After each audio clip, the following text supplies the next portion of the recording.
Hey traders, welcome back to another video. Thanks for tuning back into my channel.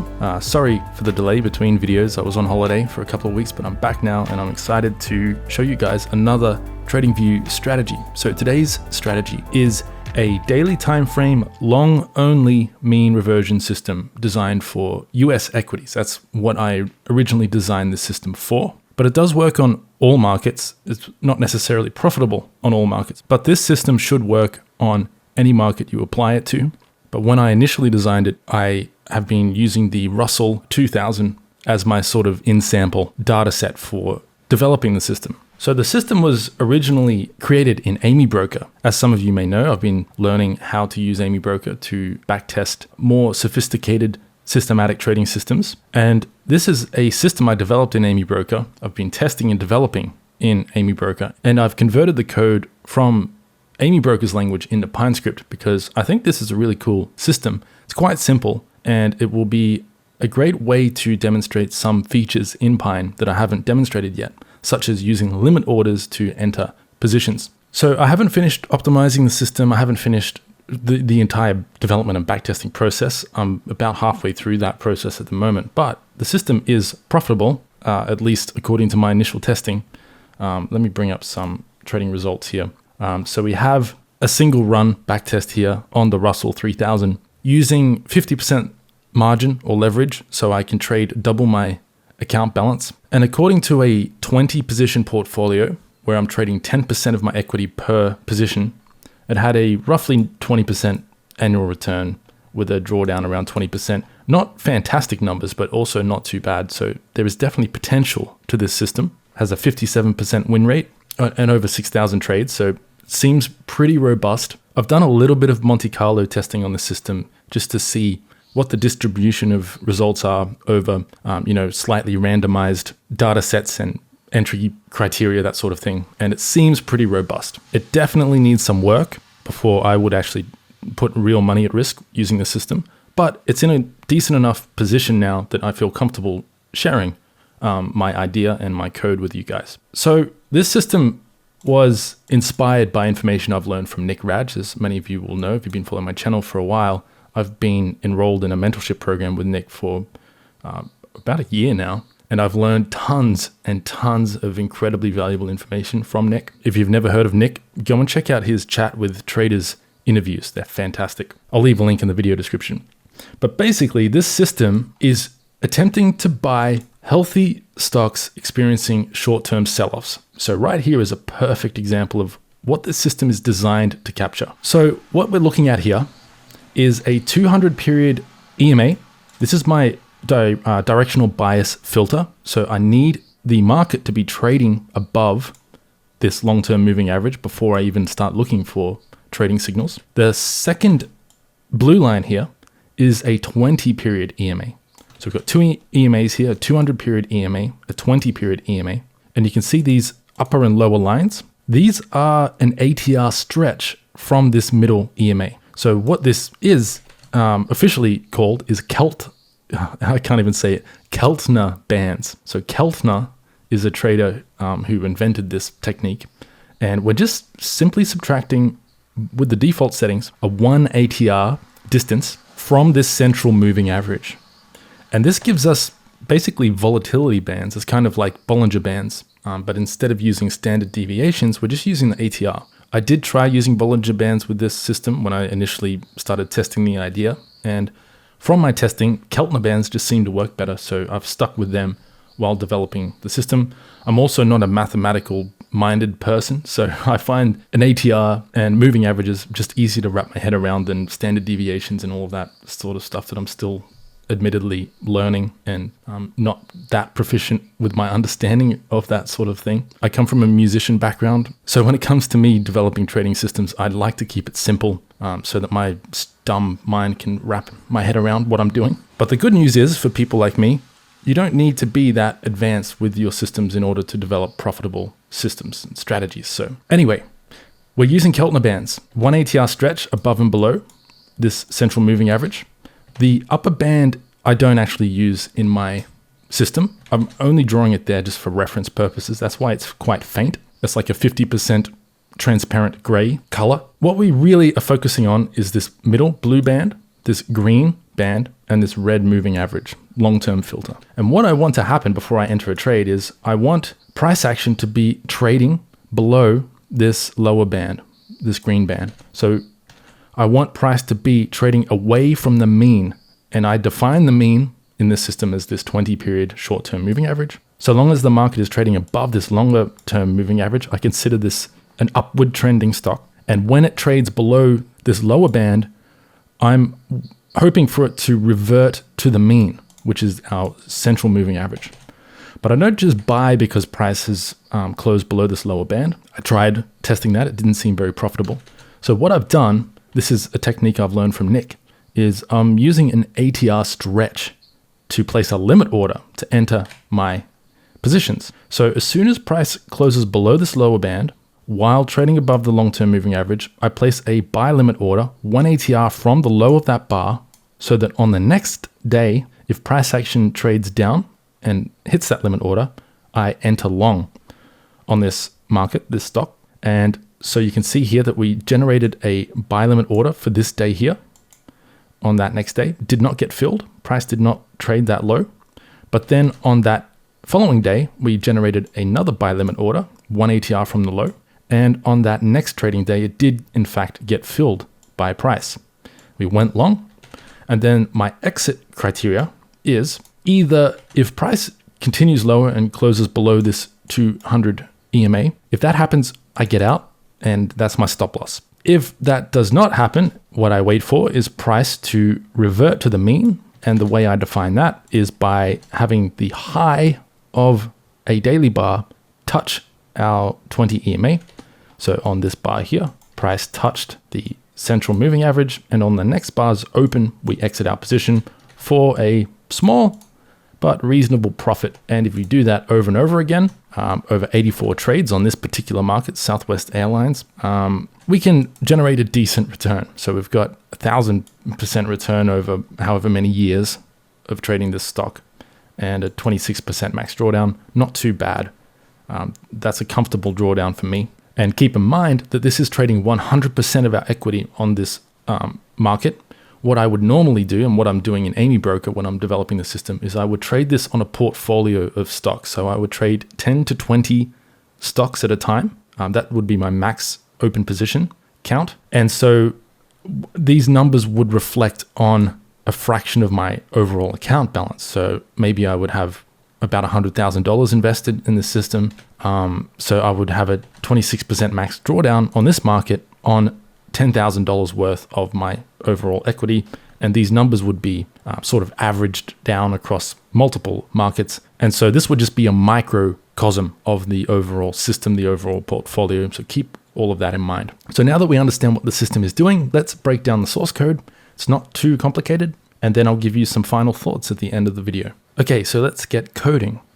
What I have here is a essentially blank strategy script. I've just titled it ATR Reversion System. We've got overlay set to true so that we're drawing over price action and not into our own indicator box. We have initial capital set to 100,000 US dollars, I believe. Base currency default. I might actually define my base currency here as well. And I've already forgotten which parameter that is. Currency, I guess. Currency equals currency.USD. And by the way, the TradingView team have released a really cool update to the Pine editor. And now the editor runs on the same infrastructure software as Microsoft Visual Studio. If you've ever used that, it's quite a fun editing program, which I don't often use the word fun to describe a text editor, but it's really convenient, really efficient. So now the Pine editor has some really cool features that we'll go over in today's video as well. Nothing major has changed, but we have some quality of life improvements and things that make coding more efficient. We'll cover some of those throughout the video.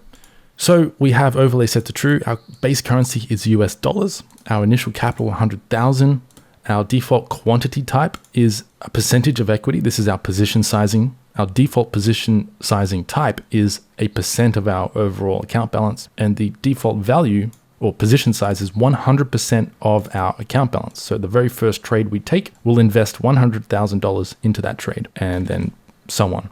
The commission type is set to commission cash per order. So when we buy I pay $9.95. When I sell, I pay a flat rate of $9.95. That's the Self-Wealth broker fees. I use Self-Wealth to operate some of my equity trading systems. I also use Interactive Broker, and they operate a little bit differently. They use it's like different brackets depending on your position sizing. So I think the default one I normally pay is about 0.005 cents per share. But for today's lesson, I'm going to keep things simple. We're just going to go with a flat commission rate of about $10 per trade, $10 US per trade. So those are our default parameters. The next thing to do is get some user input. I'm just going to copy this code over to save time since it's not that important what we're doing here. I'll tidy up these a little bit to make them easier to read just by indenting everything. It's a new habit I've gotten into that I quite like. Makes the code easier to read. So what we're getting here is our long-term EMA, so a 200 period EMA by default, our short-term EMA, which is a 20 period by default, a ATR period, which is 5 by default. So we're calculating the ATR based on the past 5 daily bars. Our ATR band distance is a multiplier of the ATR. By default, it's set to 1. Our ATR buy stretch is the stretch from the lower band that we place our buy limit order at. That's also set to 1 ATR by default. Then we have which band to sell at. So this is our mean reversion sell point. By default, it's set to the middle band, which is our short-term EMA. And the price value here, I underscore sell source, short for input underscore sell source, is a price source, and it is the high of the bar by default. So when the high of the bar touches our central moving average, the 20 period EMA, I consider price to have reverted to the mean and I exit on the next bars open. So those are our user inputs. The next thing we need to do is get our indicator values, paste that in there. So we're getting our long-term EMA using the ta.ema inbuilt function. We pass in the price source we want to calculate our EMA on and the length. So that's 200 by default. And our short-term EMA is 20 by default. And then we get our current ATR value.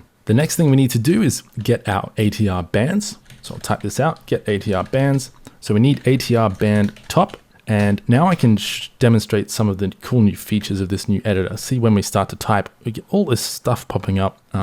At first, it's overwhelming if you're new to Pine, but it's actually extremely efficient and convenient what this pop-up is, and I'll explain how to use it in a second.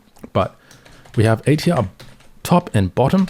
So to calculate the ATR band's top, we need to add our ATR band input to our central moving average. So to do that, I need to reference our EMA short and see how this has popped up. I can just simply hit tab now and it will automatically fill that out, which makes coding in Pine so much faster than it used to be.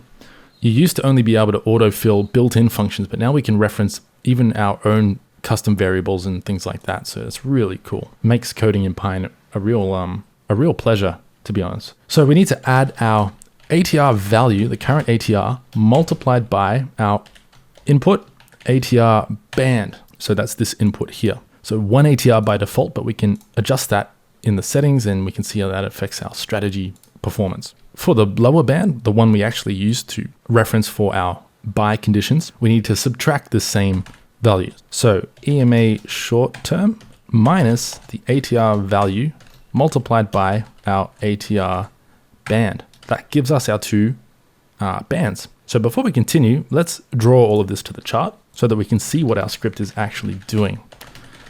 So the first thing we're going to do is plot our EMA long term. I'll give it a title of EMA filter. This is our filter for filtering out trades that we shouldn't take when price is trading below this EMA. I'll set the color to color.red and the line width to 2. You can see as I'm typing this out, it actually references which parameter we're working with, which is really cool. It also shows the color that we'll be drawing onto the chart when I save this code. So little things, but they do add up to make working with Pine just so much more efficient and easier. We can actually change the color here with the click of a mouse. Really cool new feature. The next thing we're going to plot is our EMA short term.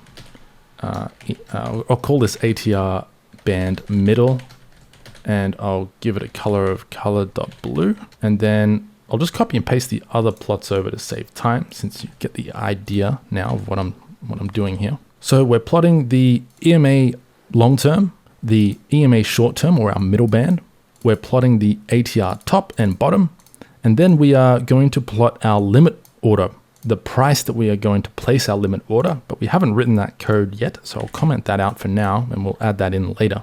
But now if I save my code, we should be getting our core indicators drawing to the chart. We have our central moving average, the two bands, and our long-term price filter, directional bias filter. So when price is trading below this, the system does nothing. It's a long only system, since stocks, especially US stocks, tend to trend upwards over time far more often than they trend downwards.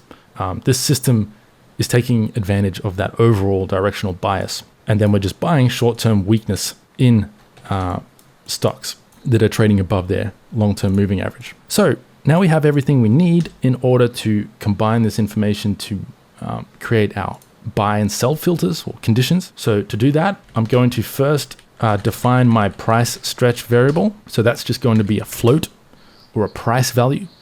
And I'm going to call this buy limit price. And I'm going to initialize it as NA, or not a number, nothing, null, to begin with. And then we'll reassign this value later to our actual buy price once we've calculated that.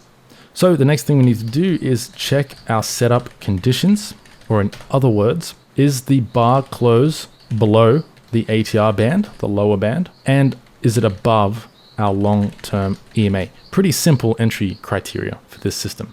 So I can create a new variable here called setup condition, and this will be set to, is the current bar's closing price lower than our lower band, our ATR band bottom, and is the low of the current bar greater than our EMA long term? So price is trading above the EMA and below our lower band. So it's in this sort of zone here. This is what I consider to be trading away from the mean, and we are looking for price to have a sharp sell-off and then revert back to that mean. That's what this system is attempting to capture. So I'm getting a little bit ahead of myself here, but the next thing we're going to do is clear any pending limit orders. So when you place a limit order using the strategy tester in Pine, that limit order stays there indefinitely until it gets filled, basically, or canceled. So what I'm going to do here, before we even place the limit order, is we're going to cancel any pending limit orders using the strategy.cancelAll function. So if we have a limit order that has not been filled yet, we cancel that immediately on the start of each new bar. So if the limit order was not filled on the previous bar and it was placed on the previous bar, we just cancel that order because we don't want the limit order staying on the chart indefinitely. If it doesn't get filled the next day, then we basically, the trade's gone. And we just keep repeating the process, waiting for the next bar to exceed 1 ATR from our lower band. And that's how the system works. So now that we've got all our limit orders cleared, we have all our entry criteria set up and ready to go. The final thing to do is enter and exit our positions. So to enter our trades, I'll just say here, enter trades on next bar after our setup condition is met, or our setup criteria is met, which is this line of code here. So I'm going to use an if statement here. If setup condition is true, and then we need to tab to indent within the scope of this if statement. Otherwise we won't compile. This script will give an error if we don't do this. So if our setup condition is met, we need to calculate our buy limit price. So I'm going to set buy limit price to the current bar's low, and then we need to subtract the current ATR value multiplied by our ATR stretch. So this is the stretch from the lower band that we want to place our limit order at. By default, it's set to 1 ATR. So basically, once price is trading below our lower band, we place a buy limit order 1 ATR below that lower band, below that bar's low. And we're hoping for a sharp sell-off like this bar here, followed by a quick reversion to the mean. That's the edge that this system is trying to capture. So now we need to strategy.entry. We use this function to enter our position. We need to give it an ID. So this is a long only system. So I'll just call this entry ID long. And then we need to tell it which direction we are trading in. So I'll just say here strategy.long. And we now need to specify some of these other parameters. You can use stop to enter a buy stop above price action. You can use quantity to set your position size. And OCA stands for one cancels all. I'll cover these in a different video. That's on my to-do list pretty soon. It's been requested a few times to show how this parameter works. But for today's lesson, we are focusing on limit. So limit is a buy limit price. So we need to specify our limit as this variable here that we just calculated. So the low minus 1 ATR is our buy limit price. Now that we've defined buy limit price, we can uncomment this code here.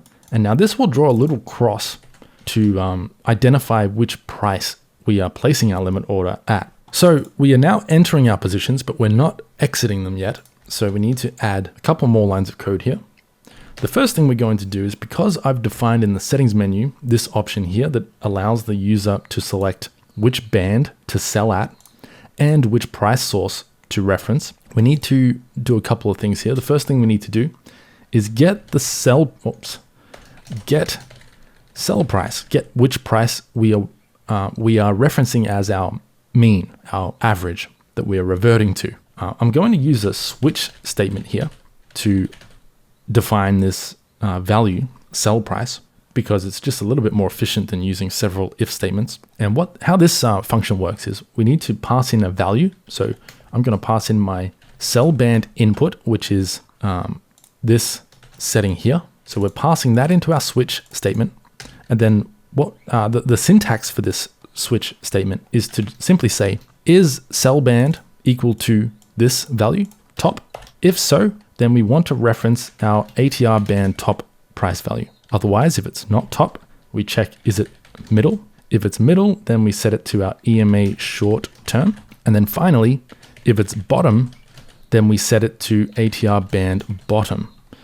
And I'll indent these to make it a little easier to read. And that's it. We now have our sell price variable defined.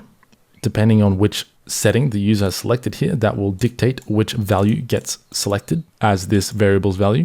And finally, we can exit our trades. So the criteria for exiting our trades on this particular system is if our price source, which is this parameter here, the high by default. So with the default settings, we're going to check, is the current bar's high greater than or equal to sell price, which is the variable we just defined here. So depending on which one we've selected will dictate which sell price we are looking at. So by default, it's the middle band, our short-term moving average, the 20 EMA. So by default, this would be saying, if the current bar's high is greater than or equal to the 20 EMA, or price has closed below our long-term moving average, remember that's our stop loss. So if the current bar's closing price is less than EMA long term, or our red line, then we need to exit our trade, either for a profit, hopefully. Not always. This condition will not always mean that we're exiting for a profit, because price might have trickled lower and then touched the 20 EMA after we bought higher than that EMA. It doesn't happen often, but it can happen. So this will usually exit the trade for a profit or a small loss. This, on the other hand, is our sort of fail safe. If price just continues plummeting lower, we want to exit at some point. We don't want to hold on forever until price comes back up to that 20 EMA, because who knows when that might happen once the 200 EMA is breached. So if price has touched our 20 EMA or closed below our 200 EMA, we call strategy.close, and this function will close any open orders. We need to pass in the ID of the order to close. In this case, that's long. That's the only order type we have open. So pass in long there. And this is optional, but I'm going to add a comment here. Comment equals exit trade. The reason I'm doing this is because otherwise the strategy test has a really long label for exiting your long trades. I'll show you what I mean in a moment. That's our script completed. We have finished writing all the code we need. Hopefully I haven't made any mistakes. And when I save this, it should compile, and we should have that first trade popping up here. There we go. So I'll show you what I mean with this comment. If I get rid of this comment, which you don't need to include, but if I get rid of that, this label up here, it just clutters up your chart when you have a lot of trades in a short period of time. So I like to include this comment just to tidy up my charts a little bit. Just a matter of OCD preference. But here we go. So let's go over this one more time. We have our 200 period moving average and a giant drawing tool. Don't know what happened there. 1 second. Hit the wrong hotkey.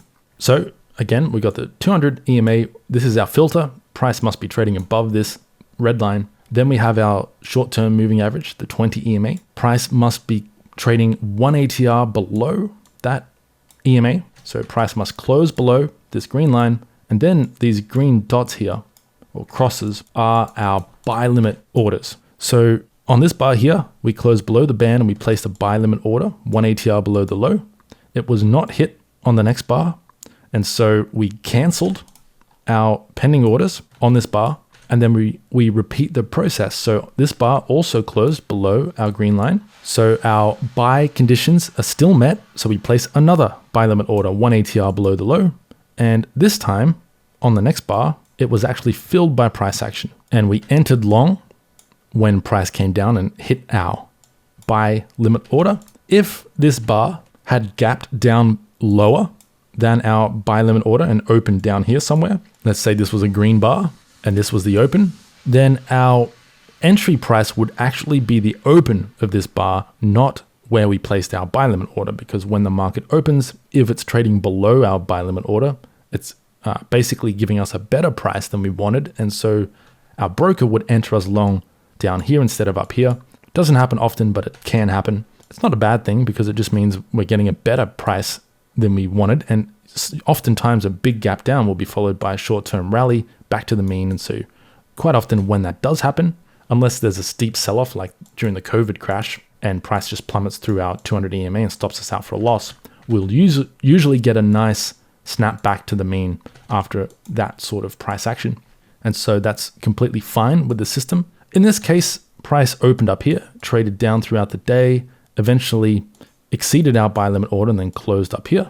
And then on the next few days, we sort of plateaued here. We consolidated for a couple of days, and then we had that reversion to the mean. Price tagged our upper moving average, and we exited on the next bar's open for a small profit. So that's our script completed. Before I wrap up this lesson, obviously the source code will be in the video description if you want to play around with it yourself. But let's go over some of these settings and see how they affect this system.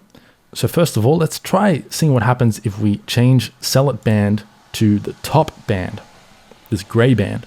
So if I hit top, now we exit all the way up here. So we still enter down here, but now we hold on to our trade much longer. It's not really a mean reversion trade now because we're exceeding the mean, the 20 EMA, by quite a bit here. So this is now more of a pullback system that's trading trend continuation setups just by changing that one parameter. Another thing we could do is change the band to the lower band. Now this is a more conservative mean reversion system. Now the system is entering long on this bar, and then the next bar tags our lower band. And so on the bar after that, we exit at the open. So that's a more conservative approach. It can still be profitable. I found in my testing that it, over the Russell 3000 universe of stocks, it's still profitable, but just not quite as much as the middle band.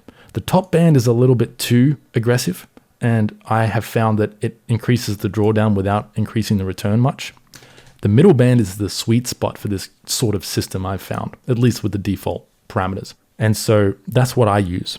I have also played around with the price source. That's why we have these two inputs while I'm developing the system. Once I decide which parameters best suit this system, I will hard code this and you won't be able to select it when I finish my script in Amy Broker. But if you want to, you can play around with different price sources. So for example, we could sell after a close above the 220 EMA instead of just touching it with a high. So that's another option for this particular system. On this particular stock, it performs pretty similarly to referencing the high. So if I reference the high, pretty much same drawdown, a little bit less profit. But obviously this is cherry picking and data mining one single stock. You'd want to see how this performs on multiple stocks, preferably hundreds of stocks, if not thousands, because the nature of the system doesn't take that many trades. So we need a larger sample size to be able to dictate whether or not this system is performing acceptably within our risk metrics. So we want the system to trade with a max drawdown that we're comfortable with, while also producing a profit and a win rate that we're comfortable with and that is acceptable to us. Anyway, that's it for this system. I'll just quickly run through a few markets here. So this one wasn't that profitable. Neither was this one. This one was not profitable at all. This one was basically break even. A little bit profitable. Only took 3 trades on this one. This a bit better, 60% return with a 10% drawdown, 40% return with a 60% drawdown. It's pretty rough, but again, trading over a large portfolio of stocks, that wouldn't be as bad. 86% return with a 28% drawdown, 34% return with a 6% drawdown, but only 9 trades. So you get the idea. We need a larger sample size in order to determine if this system is profitable or not. Netflix, not too bad, 130% return with a 30% drawdown. Over multiple years and multiple stocks with a larger portfolio of positions, the system would give you results much closer to what we see here, where you can see that over the past 30 years or so, the system has been quite profitable. It's pretty volatile. It does have some pretty major down months, but every year pretty much, besides 2 years and the current year, which isn't over yet, were losses. So we had 2, maybe 3 losing years over the past 30 years with a reasonable return. Pretty big year here in 1999. It's obviously during the tech crash. There's probably a lot of mean reversion happening and sell-offs around this period. So it does pretty well during a sell-off market. Let's look at 2018, 2019. It did okay. Did okay the past couple of years. This is a single run back test, so you can't depend on this data too much, but it gives us a fair idea of 20% max drawdown.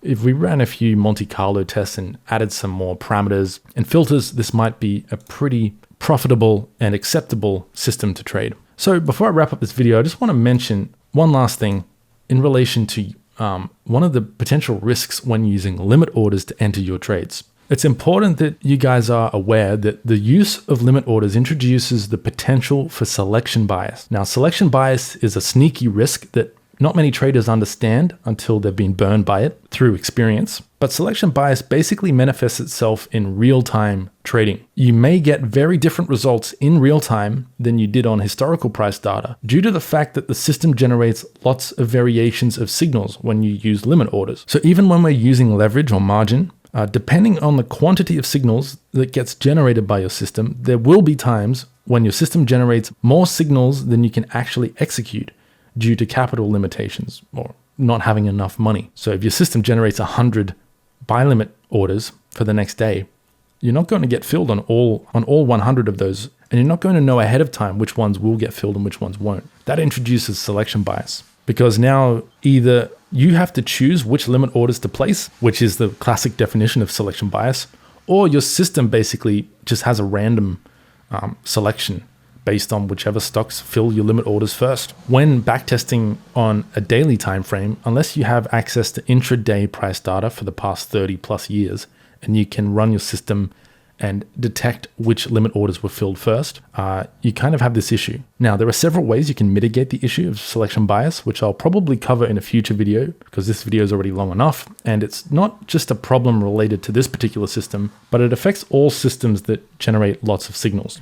See how this performed on Bitcoin. Not great. Profitable, but not great. Anyway, the main ways that I know to mitigate selection bias is to increase the sophistication of your signal generation to reduce the signal quantity.